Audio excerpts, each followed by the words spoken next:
13-14 की बात है सर। मैं लंदन में था, गाने चल रहे थे, सब था, and I went to London. और हमारे बीच में काफ़ी डिफरेंसेस थे। You were settled there at that नहीं, पॉइंट ऑफ मैं टाइम? गया था, घूमने गए थे? घूमने रहने गया था। ओके। और हम सोने लगे थे एंड मुझे पैल्पिटेशन शुरू हो गई और मुझे ऐसा लगा मुझे हार्ट अटैक आ रहा है। और मैं उठ के बाहर सड़क पे भागने लग गया, like I want to run. मुझे सांस नहीं आ रही थी, मुझे ऐसा लग रहा मैं भागूं। और तो उस रात तो मैं 2 नींद की गोलियां लेके सो गया 1-1.5 घंटे में। तो अगले दिन मुझे पता चला कि that was a panic attack. That was the first time I had a panic. और उसके बाद मैं मैंने अपनी टिकट बुक कराई और मैं इंडिया आ गया। मैंने कहा भाई मरूंगा तो साला इंडिया जाके मरूंगा। मतलब मुझे लगा कि कुछ भी हो तो at least I want to go back. Did you discuss it with your family? No no your no, wife, your parents? किसी के साथ डिस्कस नहीं। यस, मतलब मेरी वाइफ को लग रहा होगा मैं ड्रामे कर रहा हूँ, आई थिंक सो। बड़ा अजीब सा था क्योंकि मैं बहुत हंसमुख और मिलनसार टाइप्स था, अभी भी हूँ।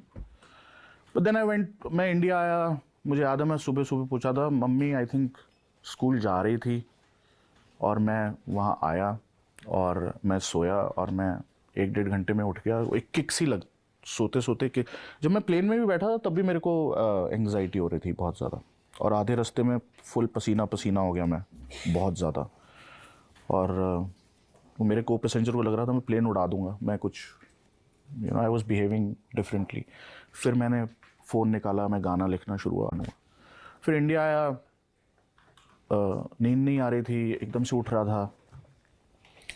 फिर पापा वही कहते सुबह टाइम पे उठ, नंगे पैर चल ओस की बूंदों पे, ऑल दैट ही ट्राइड। फिर one day I went to my sister and I started crying. मैंने कहा बहन मुझे बचा ले, मुझे कुछ हो रहा है। तो फिर मेरी बहन कहती यार इसको दिखा लो डॉक्टर को, ही इज़ नॉट ओके। तो फिर मैं एक कुरुक्षेत्र में, मेरे फूफा जी CMO थे उस टाइम कुरुक्षेत्र के, उन्होंने मेरे को रेफ़र किया। एक डॉक्टर है नरेंद्र, कुरुक्षेत्र LNJP हॉस्पिटल में गया। और वहाँ जब मैं वेट कर रहा था तो वहाँ पेशेंट्स देख के मैं डर गया कि थोड़े अजीब स्टेट ऑफ माइंड के वहाँ लोग थे। तो मुझे वहाँ मैं बिल्कुल ही I started screaming and I thought मैं पागल हो गया, मुझे पागल खाने में डाल।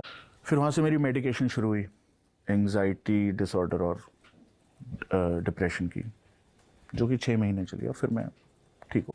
मेडिसिन अभी भी रखता हूँ मैं एंग्जाइटी की, SOS। वो जब पास नहीं होती तो एंग्जाइटी होती है, साथ रहती है तो ठीक फील होता है। हाँ, प्लेसिबो एटिलम 0.25 mg रहती है।